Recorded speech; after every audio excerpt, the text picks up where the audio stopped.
हाँ, हूँ अरविंदगिरी जगन्नाथगिरी मेहता श्री कांतारेश्वर महादेव मंदिर में नृसिंहगिरीनो पौत्र थाउं छुं। आ वखते जे कोई महाशिवरात्रिनुं आयोजन करी रह्या छे ते अमे अमारो परिवार आ वखते करी रह्यो छे।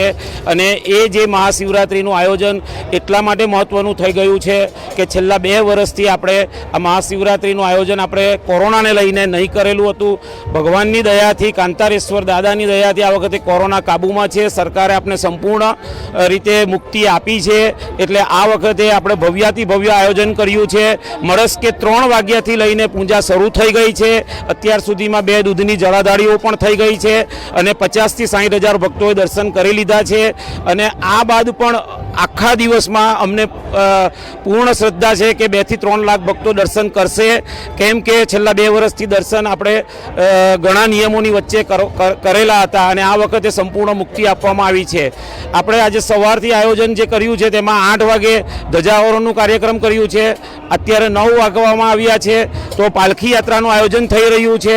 જે પાલખી યાત્રા કતારગામ વિસ્તારમાં 2 થી 3 કિલોમીટર વિસ્તારમાં ફરશે અને એ એટલા માટે ભવ્યથી ભવ્ય છે કે પાલખી યાત્રા પણ 2 વર્ષથી બંધ હતી, જે આ વખતે આપણે કરી રહ્યા છે। અને બીજું કે સાંજના ટાઈમે મહાઆરતીનું આયોજન કરવાના છીએ આપણે, તો દરેક ભક્તોને આનો લાભ લેવા અમારી નમ્રભરી વિનંતી છે। 10,000 દીવાથી આપણે શિખરની મહાઆરતી કરીશું અને ત્યારબાદ રાત્રે આપણે એક મહાપૂજાનું આયોજન કર્યું છે, જે રાત્રે 12 વાગે પૂજા થશે અને 1008 બિલીપત્ર ચડાવવામાં આવશે અને ત્યારબાદ જે સવારે 3 વાગ્યાથી તમને ભવ્યાથી ભવ્ય ઘીના કમળના દર્શન થશે।